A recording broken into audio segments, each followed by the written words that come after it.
step I take, I move my truth. Every time they tell me stop, I use every comment, hate that makes my fuel. Gather up my energy and boom, I hear them talking, saying the way that I move is so reckless. That is a part of my mind I've been blessed with, giving my blood, so I am relentless. This is the Keep Hammering Collective with Shelby Houlihan. How are you?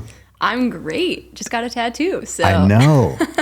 I feel like so I hadn't met you before yesterday. I feel like we're basically best friends. Yeah, I mean, we have matching tattoos now, so yeah, I mean, we've sealed the deal. Checked it. Come on, guys. So yeah, what a amazing couple days. I'm so pumped you're here, and we did all the cool stuff. It's like so amazing. Yeah, have been having so much fun, and I appreciate you having me out. It's been awesome, and yeah, it's been a lot of fun. A fun 2 days. Well, for those that don't know, I'll just go through real quick. So Shelby, what do they call you? An American distance or American middle distance runner?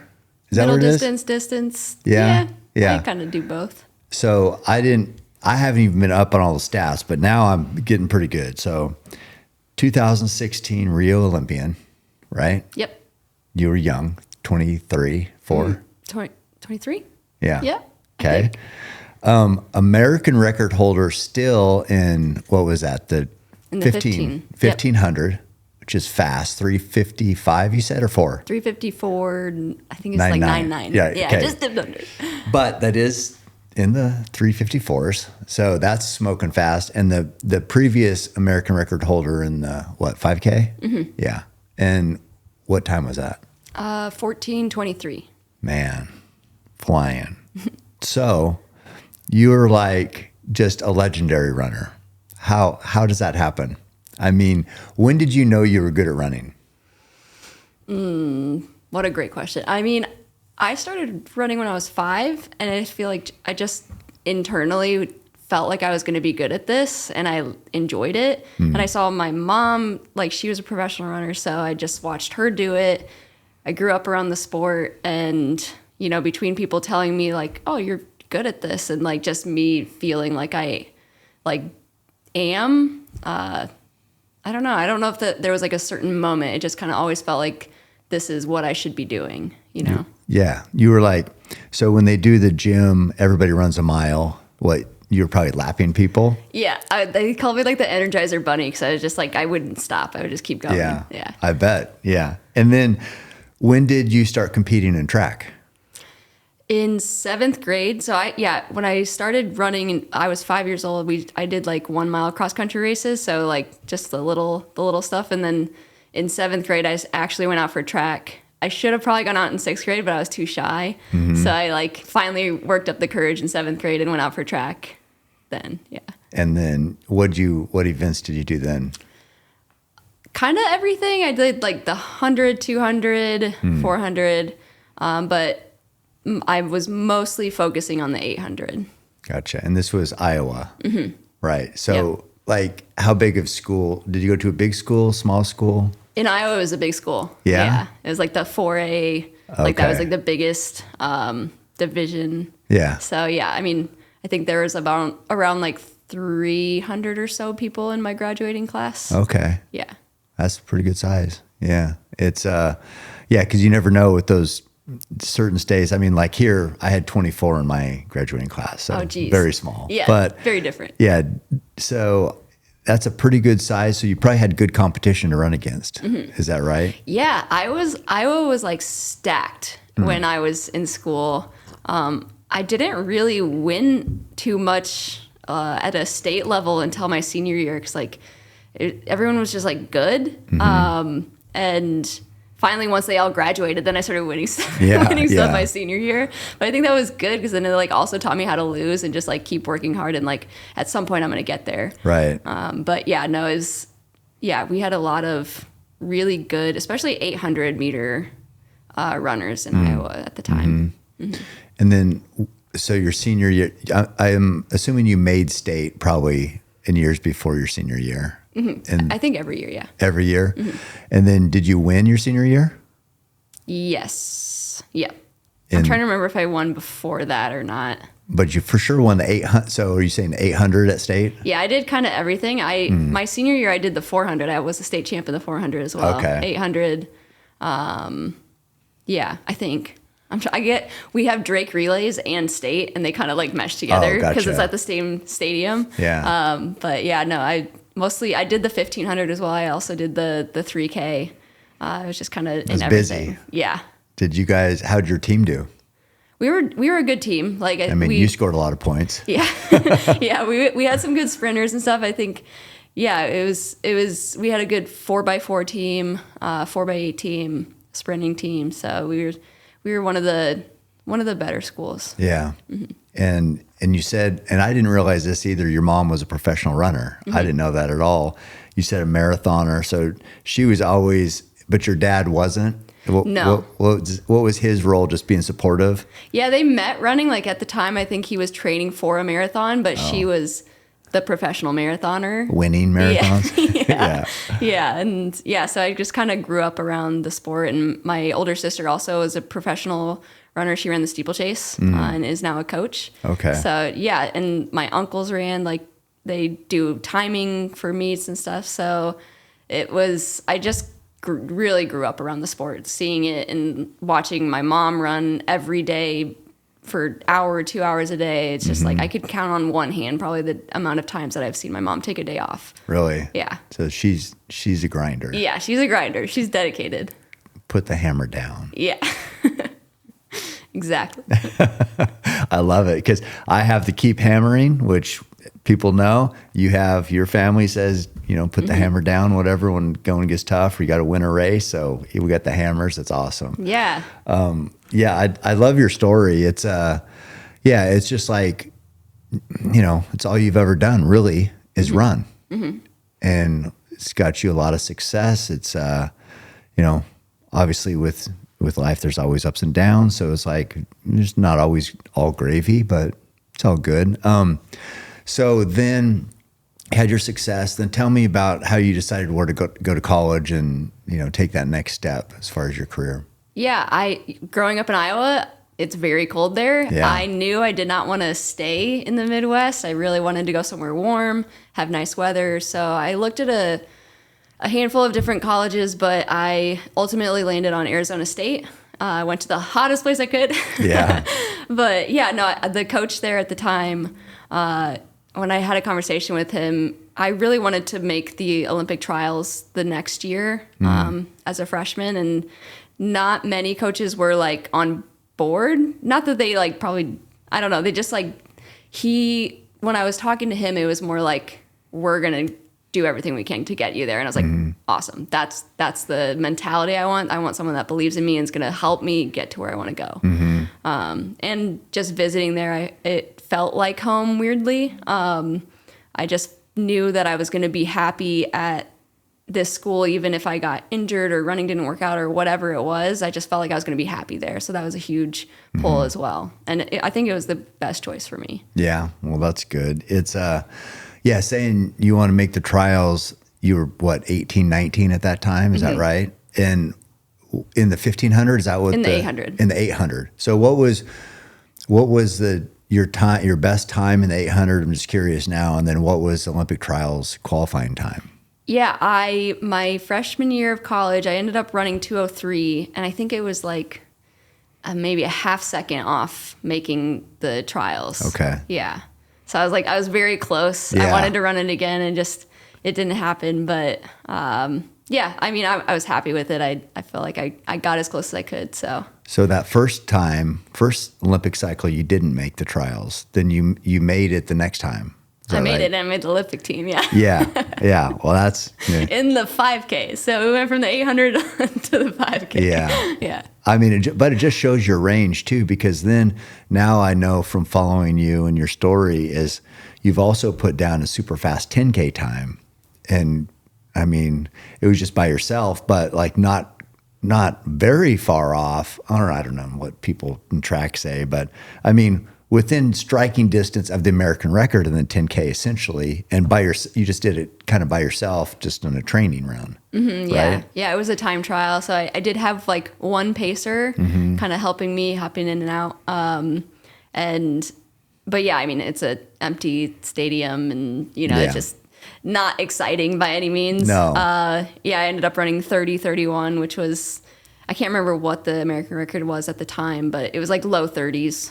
So it was a good effort. I was not super happy with it because I wanted to just come in and like, I'm coming in to break 30. Yeah. I'm going to run in the 29s. I think I'm in like 29:40 shape. And then running 30:31, I was like, that sucked. Yeah, I get it. It's a amazing effort still, especially given those circumstances. But yeah, I don't know. So I just think of the range from the 800 to the 10,000. It reminds me of like these old stories about Prefontaine, because when he died, he had the American record and everything, I think, from, God, maybe it was a 2,000 to the 10,000. So not quite the same range, but that reminds me of that story, like just being good at running, just pushing hard, pain, endurance, and fast. And that's you, right? Yeah, I try. I just like racing. I'm just like, I'll do anything. I don't care if it's the marathon. I love an 800. I'd love to get another 800. I just like the competition, and I like the idea of like using every like tool in the drawer. Like I don't want to just be so focused on this one thing and only sharpening this one thing. I like to just have a challenge and try everything. Carry rocks up mountains, stuff like that. Exactly. I won't shy away from a challenge. No, that's one thing that I've learned about you is you're down for anything. So that's fun. Yeah. It's cool for running, but it's also fun for life.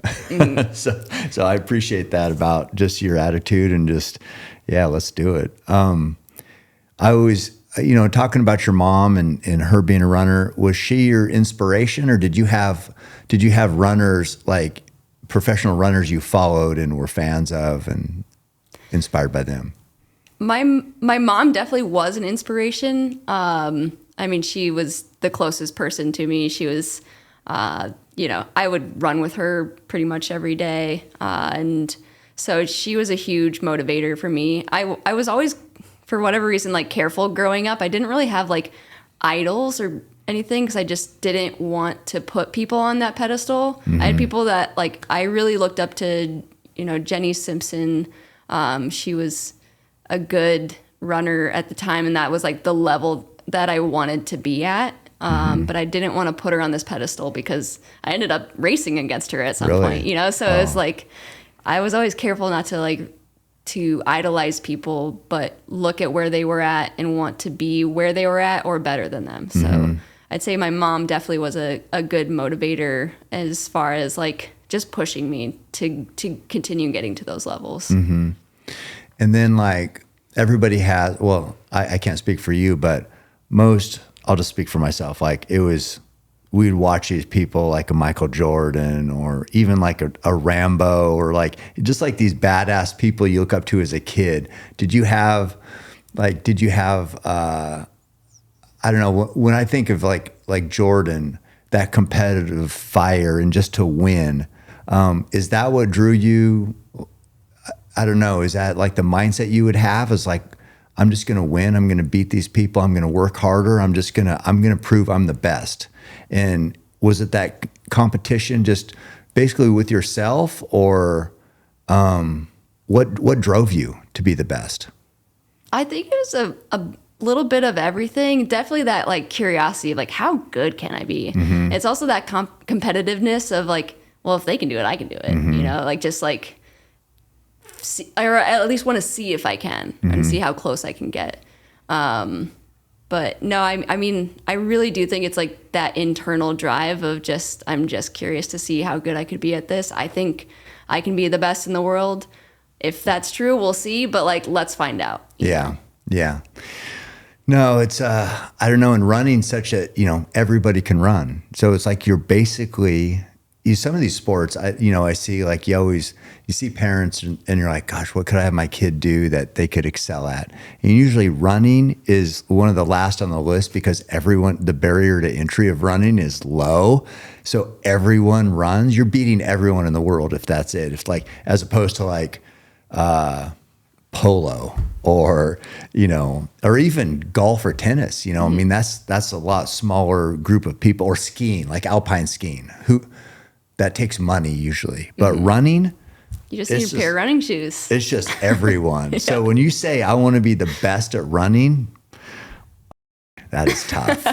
That is tough. So I love that attitude. And I love the success you've had. It's like been, I don't know. And I don't know how we want to talk about it. It doesn't matter. But you've been, as I said, ups and downs. So you're coming back. You had a 4-year break essentially. Mm-hmm. So how are you navigating through that? What I've been so impressed with is you were banned for 4 years, but during that time, from my perspective, you trained your ass off. Mm-hmm. Did you? Yeah. I mean, and how? Because most people need everything going their way to put in hard work.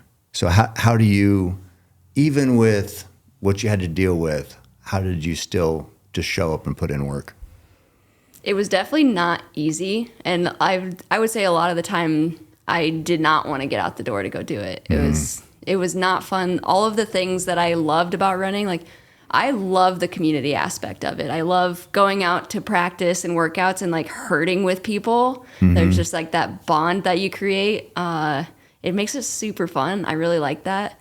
So that was a huge piece missing for those 4 years, and it just like made it not fun.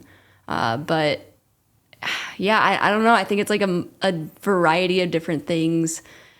I didn't know who I was without it. So like I couldn't even imagine stopping. So I was like, I'm not going to be anybody, or like, who am I without this? Mm-hmm. So like almost the fear of like, if I do stop, then there's nothing. Mm-hmm. So that was a huge thing that kept me going for a long time. And, you know, the kind of like the you to people, you know, I knew that, you know, I did not deserve to be banned. Mm-hmm. And so it was like, I'm going to come back and I'm going to show you that I can come back and I'm still going to be good at this.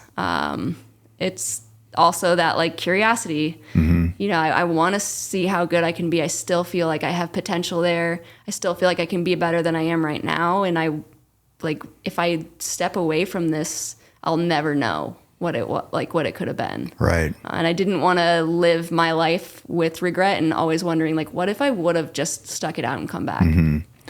Yeah, it's true. I mean, I haven't run track, but I've been a huge track fan. So I know the team aspect is so powerful. And it is, you know, I follow, you know, a lot of people, friends with Emma Coburn, and I see that like, you know, their training group is so tight knit, and it's just like, it's what, you know, then I see all these other people and they have these training camps, and we saw the pros in town today mm-hmm. running over by Hayward. They're people you know. Yeah, they were my old team. Old team. Yeah. And it's like 10 of them out there just like, okay, let's meet and do it. So that is such a huge part of the sport and a career as a runner is who's your team, who's your coach, and that was gone. Mm-hmm. Yeah, I mean, just like that. And for you to say that, yeah, you wanted to come back to whatever, to the or whatever, that sounds good. That's hard though. Mm-hmm. That might get you through a day. Yeah. Like, yeah, I'm gonna show them. That's one day out of 1,200 days. 1,300 days for 4 years, you know, 365 days in a year. And it's like, it's really hard because, as you said, it's hard to run anyway. Mm-hmm. It's just getting out the door for anyone. There's most people are like, I don't want to do this. Then you add all those other challenges. So for you to be able to do that for 1,300 or however many days it was on your own, it's like, that's what's blown me away. That's what's blown me away about your story more than anything. Because if you know, people can say whatever they want, but if you look at if you're just objective, you've been good or elite, best in whatever in the field your whole life, forever. And so that 4 years, and people can say whatever, it's like, no, you've been elite this whole time. Nothing changed. Yeah. It's just like, so what are we talking about? But the point is like to put in the work and come back after 4 years on your own with no coach and no team, and to get your first world medal, a silver at the World Indoor Championships just a couple weeks ago, right? Mm-hmm. Amazing. I mean, how? I still don't. That And I was telling, we have spent a lot of time together in the last couple of days, but I'm like, I don't care what anybody says, that gives you an edge over so many other runners because of what you've been through. You're gritty, you're tough, and they haven't had to go through that. You did, and you've come out on the other side, and you're still winning. Yeah. That must feel good. It does feel good. And it's like, even though it was really hard to get out the door a lot of the times, I'm so happy that I stuck it out and I did, because it's paying off. And I'm like, I know that's how running is. You just stack, months, years of training together. And if you're able to stay healthy and just keep that dedication, that persistence, it'll pay off eventually. Maybe not like the first time or like the 30th time. Like, it might just take time. But if you just stick it out and keep showing up and trying, at some point it'll pay off. So I think that was really the big motivator. Like, if I stop, if I don't train these 4 years, am I going to be able to come back at that level? I'm going to be 4 years behind everybody else. So I need to like at least stay in that zone so that I can come back easier.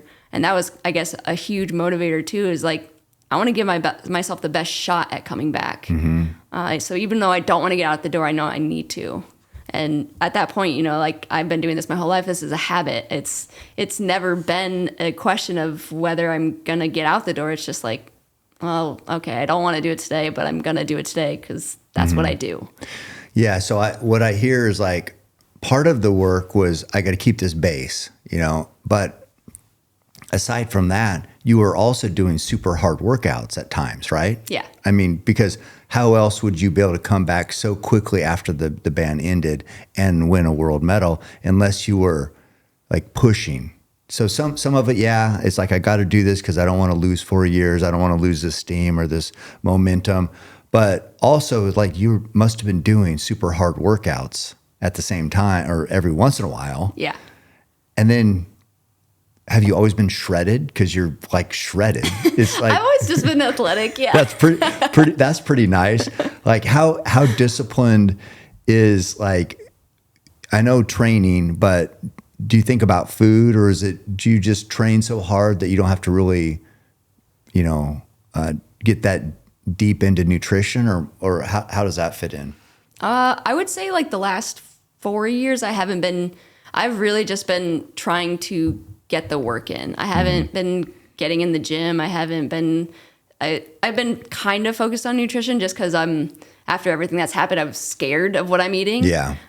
So there was that, but I would say my biggest thing was just to get out the door, just to get it done. As I'm getting more into competing again, nutrition is a huge thing, and just like eating clean. I'm making most of my food and trying to eat healthy food. Before, I was just like, it didn't matter. So I was like, it's fine. I'm getting the work in at least, So I just tried to do the things that I liked to do. And I tried to find ways to make it fun. At some point I started going to local run clubs and just like running with some of those people just to have that sense of community and some fun and like mix it up. So those are some things that I was doing to try to like keep myself going, I guess. Yeah. Stay sane, sort of. Exactly. I mean, it is such a, running is a community type event usually. It's like, or endeavor. And so, being around people, that's usually, everybody loves to run with somebody, so I get that you had that a little bit taken away from you where, the ability to compete was taken away, but even some of that community was taken away in some ways. And, so I've just been impressed with, I just can't imagine how hard that was, because what you do is already hard. As I said, everybody runs. To rise to the top and running, you're a freak. But then to have to do it on your own is crazy. I'm excited to announce a new sponsor to the podcast, LMNT. LMNT was created by former research biochemist Rob Wolf and has enough sodium, potassium, and magnesium to move the needle and get you feeling and performing your best.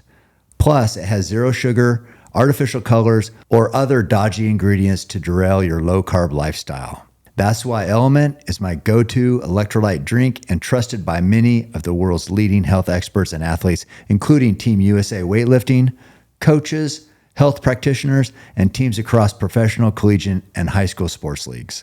You're also guaranteed to find an LMNT flavor you love. Try fan favorite citrus salt or raspberry salt, get spicy with mango chili, or mix chocolate salt into your morning coffee for a mean mocha. LMNT is offering listeners of the podcast a free LMNT sample pack with any purchase at www.drinklmnt.com/cam. Also, try new LMNT Sparkling, a bold 16-ounce can of sparkling electrolyte water. Mud Water is a Healthy Habits brand best known for its popular caffeine alternative. It's got 4 functional mushrooms, and the purpose is to never leave you feeling jittery. Don't get me wrong, I love coffee and usually drink 5 to 6 cups a day, but Mud Water has helped me cut back a little bit, especially once afternoon hits. I still even throw a little Mud Water in with my coffee, and they have a really good coffee creamer with MCT oil. Each ingredient was added for a purpose. Cacao and chai for a hint of caffeine and hot chocolate-like flavor. Lion's mane for focus, and both chaga and reishi to support healthy immune system. Plus, it's Whole30 approved, 100% USDA certified organic, non-GMO, gluten-free, vegan, and kosher. Mudwater donates monthly to support psychedelic research and has since day one. They believe the country is in a mental health epidemic and that psychedelic-assisted therapy is one of the most effective tools we have to treat mental health conditions. Mudwater is hooking up my show with a special offer. If you go to mudwater.com/Cam Hanes, you get a free frother and $20 off. That's mudwater.com/Cam Hanes for a free frother and $20 off. But we also I forgot one accolade. The beer mile. Is it world record? Yeah. Like women's world record beer mile? Forgot that one. Shit. Yeah, this is the best one. So that's impressive. And you got one tomorrow you're running. Yes. So that's going to be fun. Yeah. I haven't really been practicing, so I got the running part down. Mm-hmm. I haven't been practicing chugging, so we'll see how that goes. But yeah, I think that was I did that a couple years ago. I got to do the Beer Mile World Champs, and it was so fun. And it was like just something to look forward to. And to train for and practice for, and the community was awesome, and I felt like that helped me because I had a lot of anxiety around running after everything that's happened. So like even going back and putting myself into the running community was terrifying. I would show up to tracks and there'd be runners there, and I would like be having a panic attack. So I'm just like, do they know who I am? Like, do they know my story? Or are they supportive? Yeah. So are they judging me? Exactly. Yeah. So like that, taking kind of dipping my toe in and like, okay, let's start with the beer mile. Let's start there. That was a big step for me, just to put myself back out there, do the beer mile. It went really well. I got the world record, so that was cool. And then, I think it's just held a special place in my heart, and I want to keep doing them, even though they're like dumb, but like, I don't know. It's a really cool community, and I want to continue being a part of it. Well, they accepted you. Yeah. So it's like, that's a start. Yes. Cause it's like, all people want to do is like have somebody they can call their whatever, their group of whatever. Yep. Not judging me, and so I get that. But what I've enjoyed seeing also, and I've noticed, and I asked you about a few runners, but your reception back has seemed like it's been positive from other runners. And I saw some after races, and I saw other girls hugging you, and that was cool. I'm like, I like seeing that. Yeah. So it sounds to me like you've got support too. I think so. I think, people online are the loudest people. Mm-hmm. And it's easy to hide behind a keyboard for sure. Yeah. And I think it's been surprising that it has been so positive. It's been like neutral or positive. I haven't had any negativity in person yet, which I'm kind of shocked about. Pleasantly surprised. That's been great. Yeah. Obviously online, it's like a little bit of a different story. And that was my only exposure to the community with the last 4 years was the online presence. Yeah. So I was really scared to come back into it. Pretty toxic. Yeah. Yeah. It's super toxic. So I think there's a lot more support than I was even aware of. So it's been really cool to come back and see that. Yeah. I mean, I don't understand, what you've been going through, but I do understand how people they love to judge, and the people who believe in you are going to always believe in you. The people, because they probably know you, people who don't are going to be the loudest detractors. And it's like, hunting in some way, I hate to tie everything back to my stupid world, but I just know, I remember there's little things that can happen where, let's see, there's something like in Colorado, if you're hunting there, no matter how old you are, you have to have proof of a hunter safety card, like you take when you're 12 years old. So long story short, if you don't have that, and I've got a frog in my throat. But anyway, if you don't have that, even after you've hunted your whole life, you can get a ticket from a game warden. And some people would see that, and to me, and I could get one if I forgot my hunter safety card. I could get a ticket, and people would discount everything I've done, all these animals, all the success I've had. It would all be tainted because I forgot my hunter safety card one time. And for some people would be like, oh, that's, people make mistakes. It's just like, how do you control, you're not going to control everything. And some people would be like, oh yeah, he's been cheating his whole life. You know what I mean? So it's just like, it's always that, it's either black or white, and there's never any gray. And it's just like, no, I forgot my wallet is on the table, and I wasn't doing anything. I just forgot. So I get how you can do everything right for a million years, for me, for decades, all thrown out with one mistake. So it's like, to me, it's like the people who I see that have been in your corner, those are from what I've read, it's like, those are the people who know who you are. Mm-hmm. And it's like, I've seen those clips, and they're just like, no, I have no doubt, Shelby's done everything right. And the people who don't know, or maybe have a chip on their shoulder about something, maybe you've beat them, I don't know. Those are going to be the loud ones. Mm-hmm. But just getting through that is what I've been so impressed with. Again, the work, but I'm so glad that the reception has been positive, but the success has been there. And it's like, when I think of it is, yeah, you lost 4 years of, people would say it was prime time for you, for sure. But what if maybe the 10,000 or the 5,000 is where that's where your calling has been. And generally the older you get, or you got a little more time on those longer distance races, right? Mm-hmm. To be elite. Yeah. I mean, maybe it was all for a reason, and maybe that's where you're going to go and win an Olympic gold. Who knows? Yeah. I mean, who knows? I'm here for it. Like I said, I will not shy away from the challenge. I have no problem moving up in distance. Mm-hmm. I still have some just unfinished business, I think, in the 15. And I want to go back and stay on the track for a little bit just to see if I'm still competitive there. But yeah, I'm excited to do a 10K, to do the longer distances, and really see, is this something, is this where I should be at? Mm-hmm. Yeah, I don't know yet. It'll be fun to find out. I'm excited. Yeah. I'm always like, no matter how shitty it seems, everything happens for a reason. Whatever the reason was, who knows? Mm-hmm. But maybe it was. Maybe it's going to work out, and it's going to be amazing. But I was curious when you said that. So unfinished business in the 15. You had the American record, 3:54.99. What happened in the Olympics? I know the Olympics is not really a good gauge, because sometimes you have slow races in the Olympics, right? Mm-hmm. But what won it this year? Was it 3:50, or was it slower? I cannot remember off the top of my head. Yeah, I mean, but that's with Supershoes, right? Which has kind of changed the game a little bit. Yeah. And so who knows what that's going to do to your performance? Yeah. No, I've always been pretty hesitant to use the shoes, especially when 4 years ago they were kind of first becoming a thing.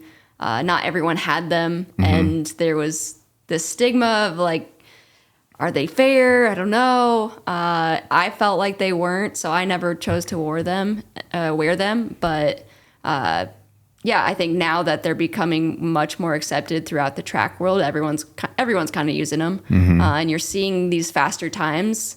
So I think at this point, I need to evolve with the sport and wear them, and I have. So I'm curious to see what that's going to translate to in terms of my performance, but. Yeah, it's interesting. It's that line, right, of like technology. Is it how like we need it to continue growing and evolving as a sport, but like at what point is this too much?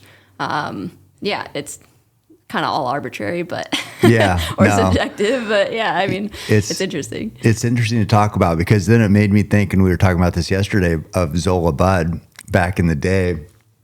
Famously, she tripped a Eugene athlete here, Mary Slaney, in the Olympics, but she ran barefooted. And it's like, could you imagine what she could have done with Supershoes as opposed to barefoot? It's insane. Yeah. I mean, I wonder how much faster she could have been. Yeah, actually, though. So crazy. Yeah. But yeah, amazing things, sports changing, performances are getting better, faster. But man, I'm excited to see what you can do for sure. I mean, I was curious. So we talked about teams and how important that is.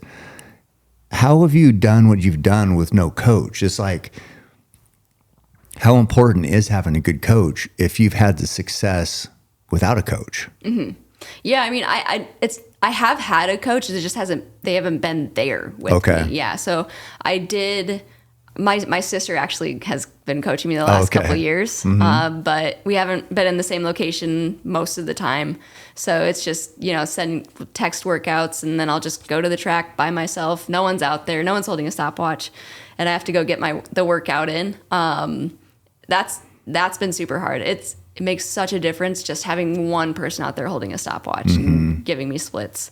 There's so much more like mental energy that goes into having to check splits, make sure I'm on pace.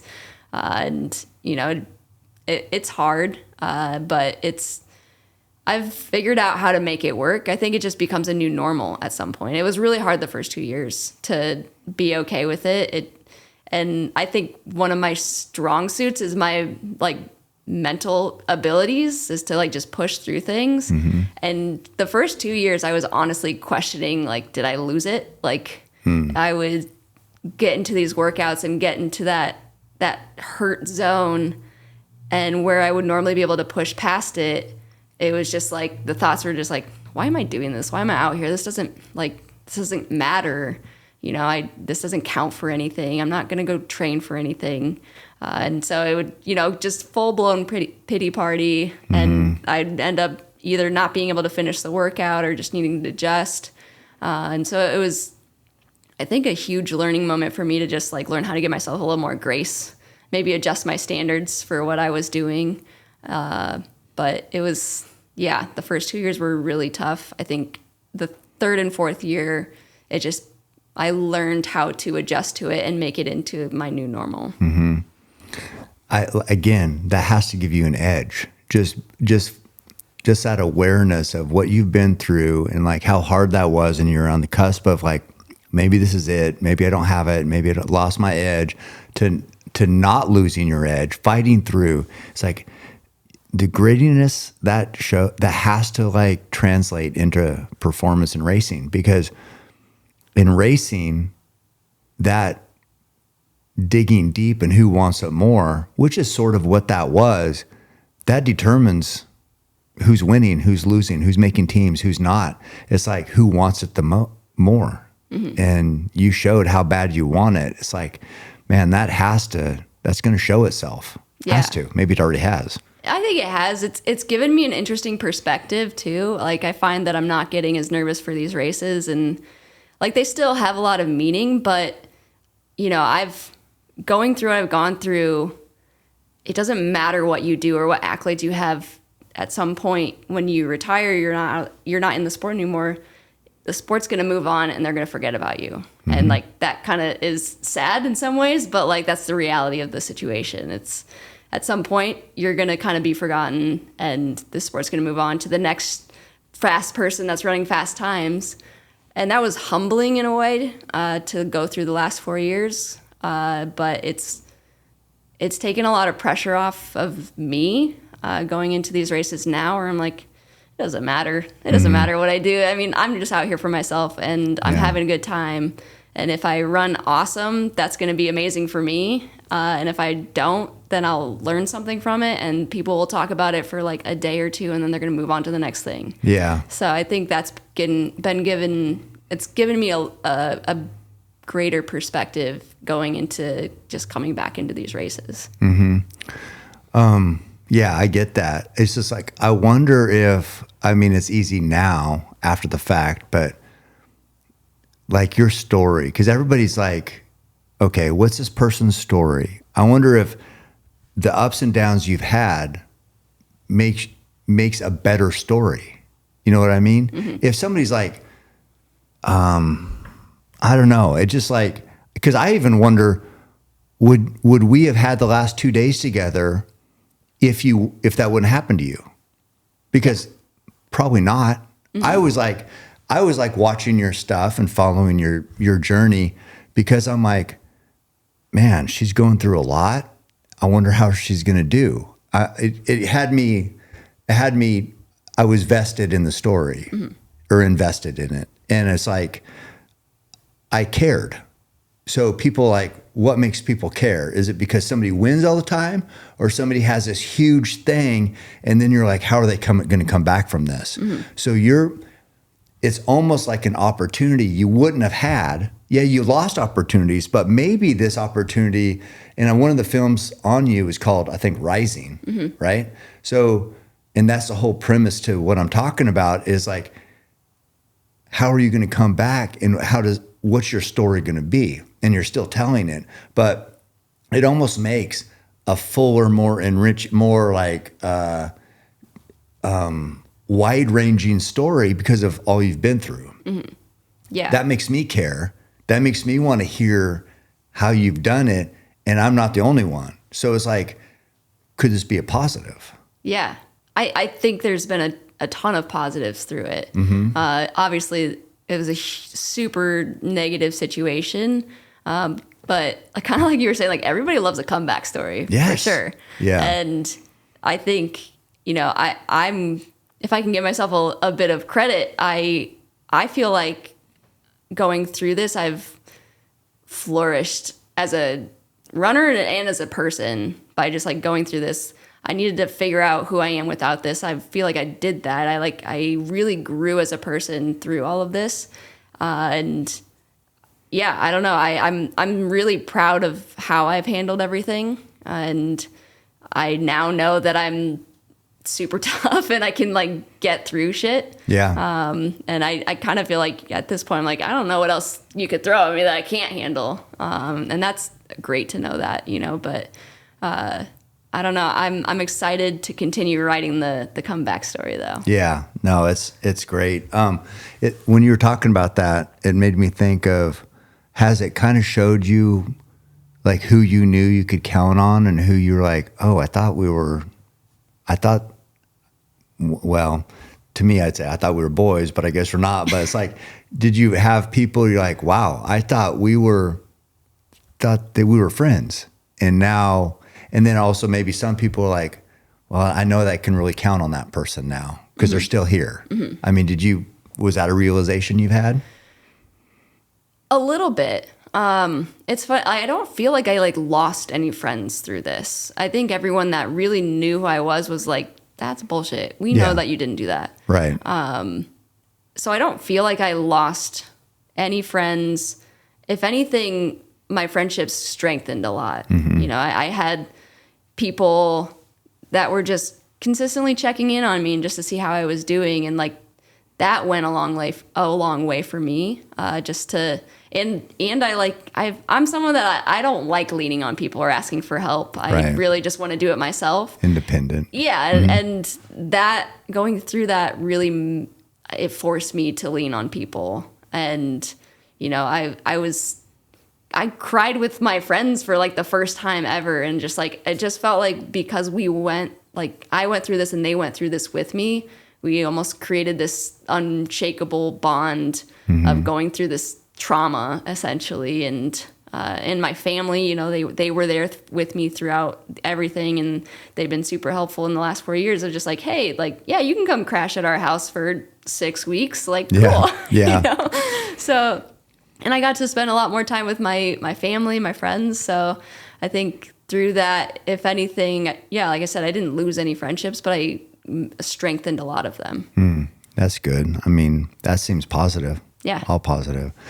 Well, how does, like, as far as, so you're looking for, I don't know, you don't have a team, right? Or a coach or any sponsors. So what's business-wise, what's the next step for you? I mean, just keep winning and hopefully something happens, or what? That's kind of always been my plan, right? Yeah. I was like, I don't know. You can come up with all like this set plan of like, oh, this is what needs to happen, but shit happens. You can't plan it. I guess I just want to keep having fun, making this fun again, running fast, and you know, hopefully things will fall into place at some point. I don't know when that'll happen. You know, like I need to figure out a sponsor situation. I would love to have teammates again. Like I just feel like you can push yourself so much harder when someone's right next to you, and get more out of yourself and more out of your teammate. I like that. So I really, a huge priority for me is just finding people to work out with consistently, whether that's creating a team or joining one. But yeah, I mean, sponsors would be nice. I'd like to get paid for what I'm doing. How are you making money right now? I mean, it's been nice to compete again and like do well. So I'm getting some prize money and stuff. Oh, okay. But yeah, I mean, for the last 4 years, I've largely been relying on some savings or just like, you know, I did DoorDash for a while or like cat sitting and like stuff like just like odd and end jobs. Yeah. And I've been living kind of as a nomad the last 2 years. I haven't been paying rent, but yeah, I've figured out a way to make it work. But yeah, sponsor would be nice. I bet. Yeah. Yeah. I mean, you talked about it's nice having a teammate and pushing each other. What is it? I don't know. Maybe we talked about this earlier, but what do you love most about running? What's the love? I think two things come to mind. It's definitely that community aspect. When I was on, you know, Bowerman, the team that I was on before, it was such a close-knit, like it just felt like family. Those are your best friends you Yeah. hung out with all the time. All the time. I We guess. lived together half the time at altitude camps, you know? So it's just like you got to know each other on such a deep level. And then to like go out and you're working hard and just trying to get the most out of yourself every workout, trying to help your teammates get the most out of themselves. I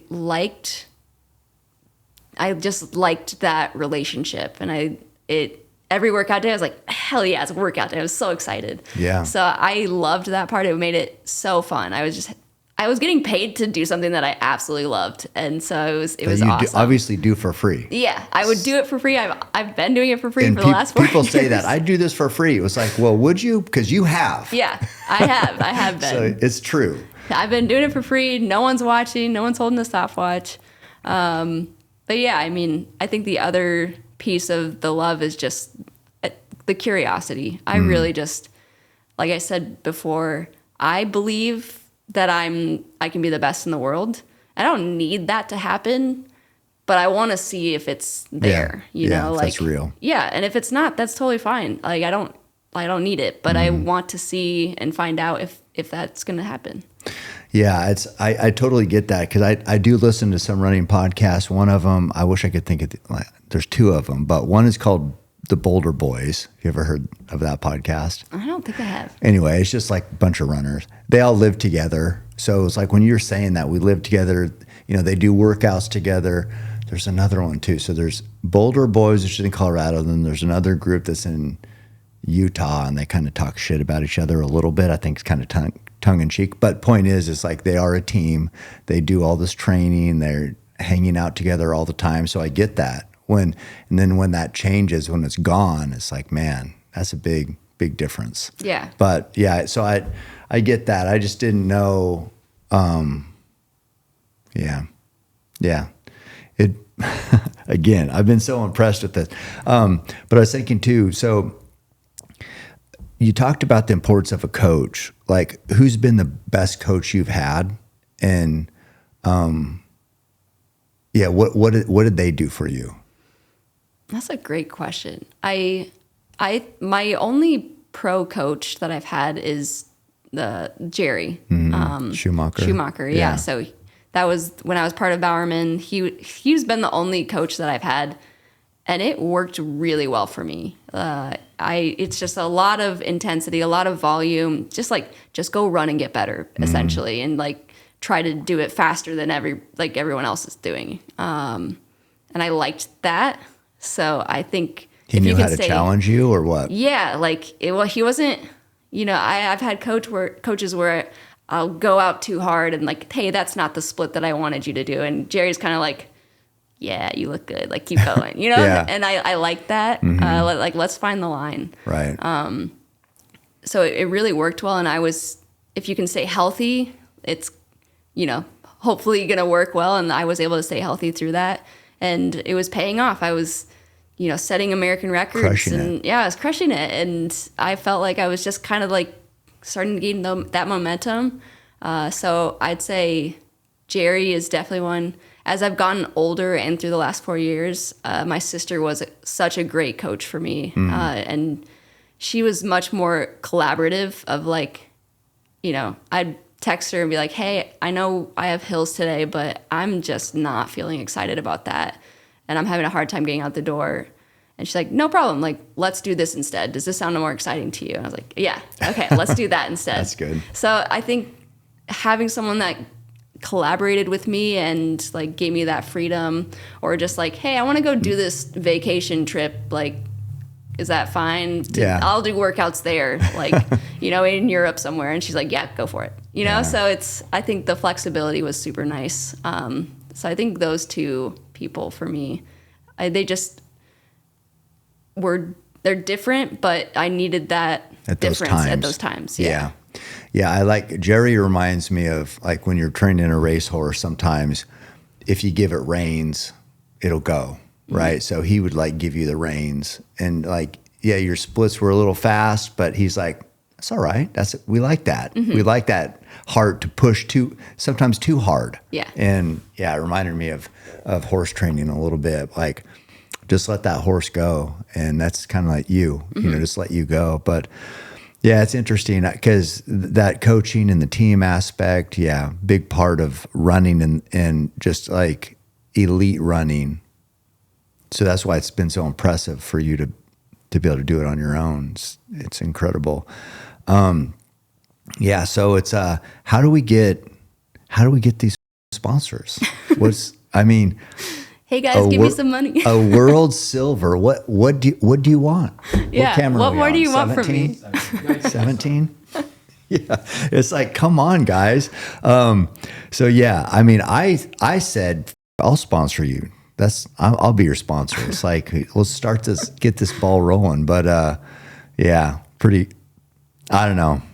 I want you to kick ass, get sponsors. I want you to be like the biggest star. That would be, to me, that's how you cap the revenge tour. Yeah. Right? No, I appreciate that. That would be awesome. And if I can end this year with a gold medal at Worlds, that would be, that would definitely be great. So Outdoor Worlds is when? End of September. End of September. Yep. And you'll be running with the 15 and the 3? I'll try for the 15 5K. Oh, 15.5. Yeah. Oh, I didn't know that. Yeah, the 3 is usually just for indoors. Oh, I see. So yeah, you have to either 15 or the 5K outdoors. Like the big jump. That is different. Yeah, I've in the past have doubled. Usually, I'll do the 15 and the 5. And they give enough time to do that double? Usually, yeah. Yep. So it's been doable, and I don't know that the schedule's come out yet, so I'm gonna have to see if that's still doable. But I'm gonna try. We'll see what happens. How do you get in? Like, are you running Prefontaine? I think you said. So how do you get in? You have to be invited, or do you ask them? I mean, you typically like I have an agent. A lot of runners Oh. have agents, so like they kind of like, hey, this is the races Why that I isn't want to your get in. agent getting you sponsors? He's working on it. Yeah. Fuck, let's It's go, the dude. sponsors are, being dragging hard, their feet. part of it. Yeah, exactly. But yeah, usually you can get invited to races. The agents can ask like, hey, this is what we want to do. It just kind of depends.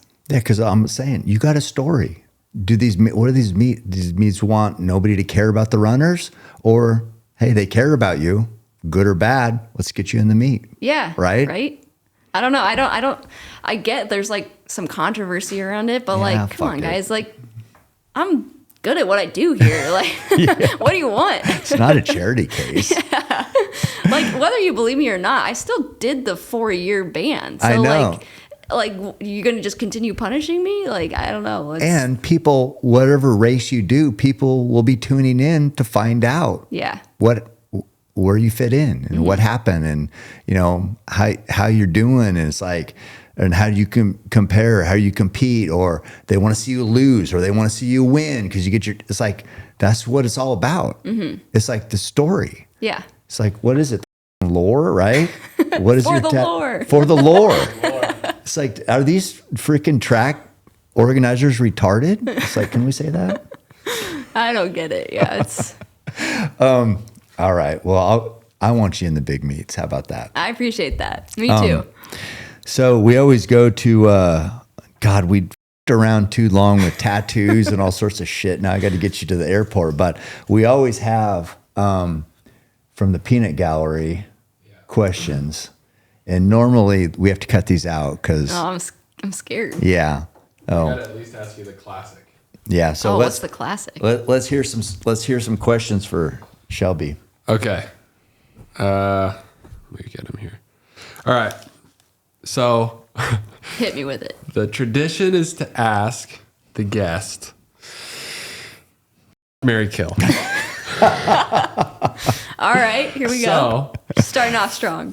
marry, kill, 1,500, 5K, or yeah, and then 10K. Okay. Wait a sec. Yeah. Okay. I guess that could work.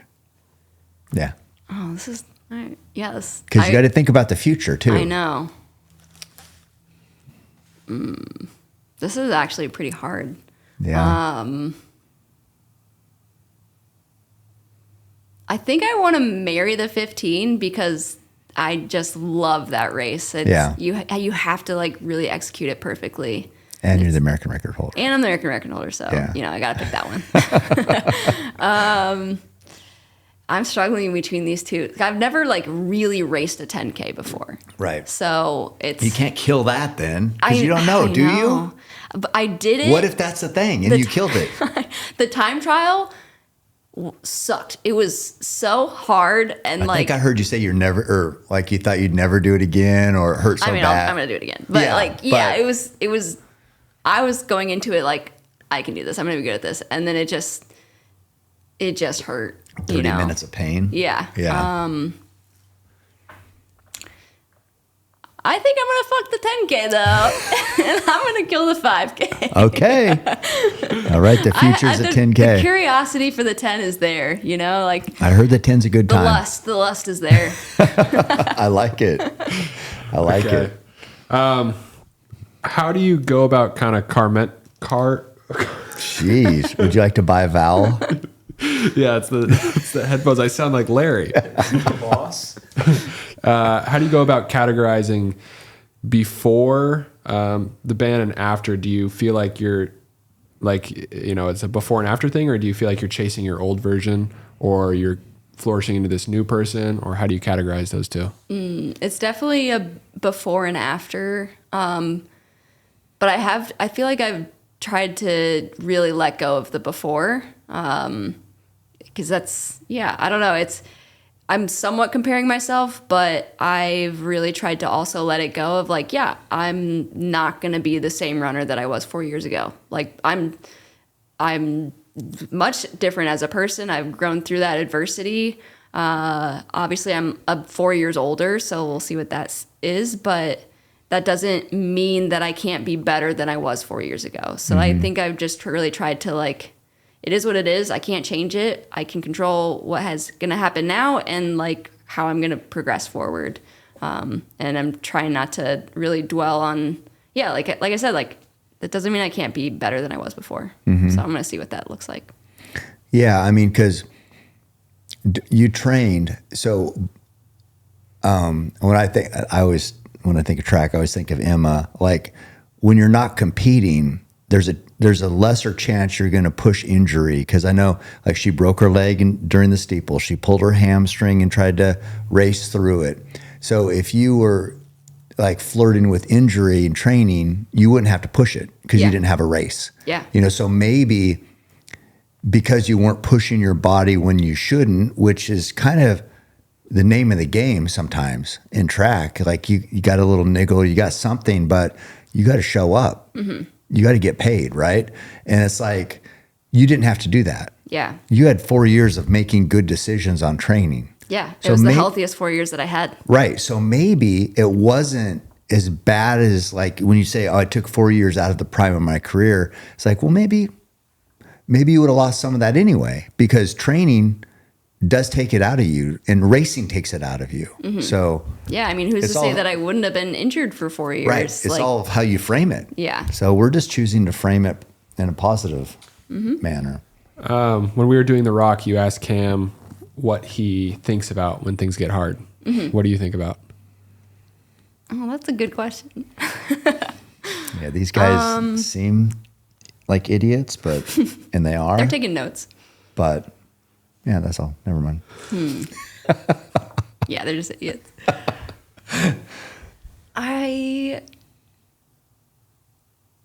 It's very positive in my head. It's definitely like, you got this, you can do this. Like, so we're different. Yeah. I was like listening to your answer. It's like, I know. Yeah, we're just different. That's like, there's no good or bad. Because I hate everyone. Yeah, you're just like, prove them all. Everybody. Yeah. I'm just like, oh, I'm having so much fun out here. Yeah. Yeah, it's definitely more positive, good. Like, I can do this. I feel good right now. I'm relaxed. You got it, girl. Yeah, positive self-talk. I try to like body scan and like relax my body and continue like pushing forward. But it kind of goes back to that regret. Like, I know if I slow down, I'm going to not be happy with what I did. So I'm going to just like keep pushing. And if I blow up, I blow up. It's fine. Like, I'll just try again the next time, you know? So positive. Yeah, positive. Okay. Trying to pick the good ones here because I know we're running out of time. But who are individuals either in the sport or out of the sport that inspire you, especially when it comes to kind of owning their story? That's a really tough question. Yeah. She didn't say a good question. Oh, man. Owning their story. So controlling the narrative or just creating their own narrative on this is. Yeah. Kind of like what you've talked about is, own it. It's, redemption era. Yeah. Yeah. The one that comes to mind, I don't know if I ever say her name, Ellie or Elle Purier. She's another 1,500 meter runner. Yeah. And she's, gone and had a baby and came back and she was killing it. And I thought that was like super cool. And she's like, yeah, I don't care. Like, I'm just going to go like have a family because this is what is important to me. And right now she's pregnant and like she's out this year. So it's like, I really have a lot of respect for that, where like, that's not the like typical thing that runners do, especially like in their prime. They really put their career first. And I like that she was like, I can do both. Yeah. And actually was like killing it. Yeah, so she was. She was at the top of the game. Yeah. I mean, like breaking American records and then was out being pregnant. Yeah. Yeah. Yeah. No, I have a lot of respect for her. I get that. Yeah.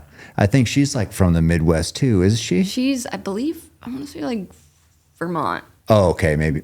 Yeah. I thought, for some reason, like farming or something like that. Yeah. like with dairy cows. Yeah. Yeah. But I think I'm pretty sure it's Vermont. It's definitely the East Coast. Gotcha. Yeah. Yeah. No, I'm familiar with that story too. And yeah, it's hard not to respect that. Mm-hmm. Yeah, definitely. Hoping your answer brings this full circle. What's something outside of your sport that you're excited about right now? I have been getting a master's degree in sports psychology. So No, that's the wrong answer. that wasn't the answer you were looking for. There we go. So he said full circle, so no. I've been really into rocks right now, you know? You were wrong. You're wrong on your math. I immediately went to rocks. Let me just give you a hint. My new hobby is bow hunting. Okay. That's cool. Really? Yeah, no, it was so crazy. You know, I picked it up yesterday and the people told me I was a natural. So honestly though, like it was so much fun. Yeah. And I'm like, I could definitely see how I could be addicted to this. This is just, you know, Dude, you wanting to get it perfect. You are like, so I good. will just keep doing it until I get it. So didn't she look like, I seriously don't know if we've had anybody as fast as, I don't want to say master, but pretty damn close, but as you were oh, thank you.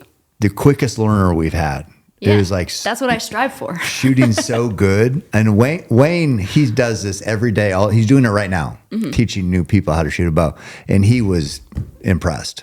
You were so good. Oh, I appreciate that. No, I had so much fun, and yeah, no, it was awesome. I'm definitely wanting to keep doing that for sure.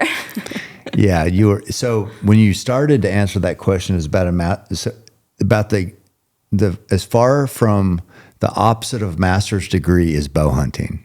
It's like you couldn't get bow any hunting, further. going back to school. Yeah, and getting smart and being accomplished, or bow hunting. So I'm either helping people or killing things. Yeah, exactly.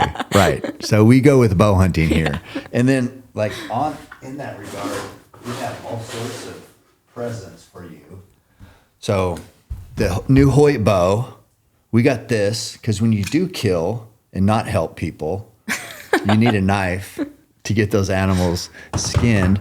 And then you got a new shirt with the bear. Oh, sick. Montana Knife Company That shirt. looks awesome. And then also, because you had those stupid Nikes today that won't sponsor you right yet. Yeah. But we got you some new Give me some trail new shoes. stuff. So look at all this. Oh, no, I appreciate that. That's so cool. No, yeah, this is awesome. I really appreciate it. Thank you so much. Oh, it's been so fun hanging out. You're like the perfect guest because down for anything. It's like, I'm a hey, yes person. Want to get a tattoo? Yeah, let's get a tattoo. It's like, what? Yeah. We weren't even being serious. I'm down for an impulse tat. I loved it. Loved it. Here for the lore. Yeah, exactly. It's we've had, I can't the time, everything we've done today, I can't even or like in the last 2 days, I can't really think, but we carried the rock up the mountain, we shot a bow, we ran Spencer's today, we what else we went to OPH for breakfast, we got tattoos, we did podcast, we ate that's an elk burger you ate, by the way, ate hamburgers, we hung out. What else did we do? Oh, yeah. Sauna and cold plunge. How could we forget that one? We've done it all. Yeah. We fit a lot into 2 days. It's been so fun. I'm so thankful. I'm so happy you came. And I feel like, the BFF is like kind of solidified. Absolutely. So thank you, Shelby. It's been incredible. Did you guys have any other questions, by the way? Man, we got a few in here. We got 1 minute. Or no, we got 0 minutes, but go. I want to hear what you say. Was there ever a moment during the band that you I don't. There you go. Can you hear me? Yeah, we Is this can thing now. on? Yeah.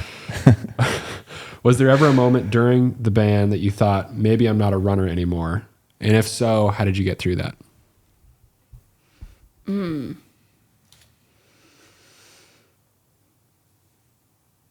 I think this last year, I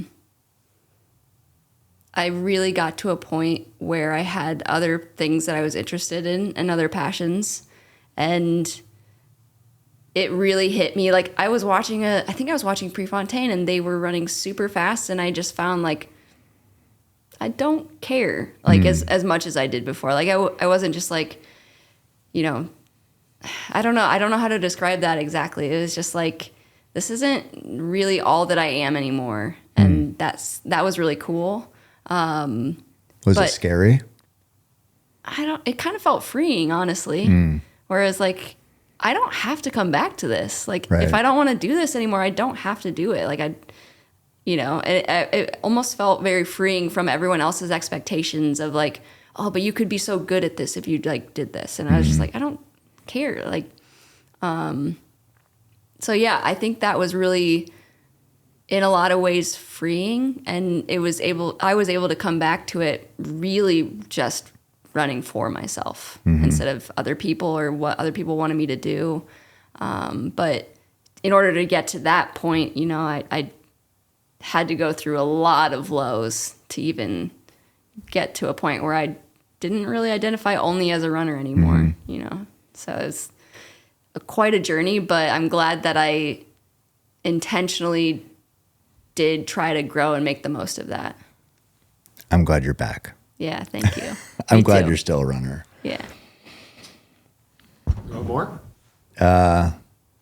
One more. One more? Okay. Better be a good one.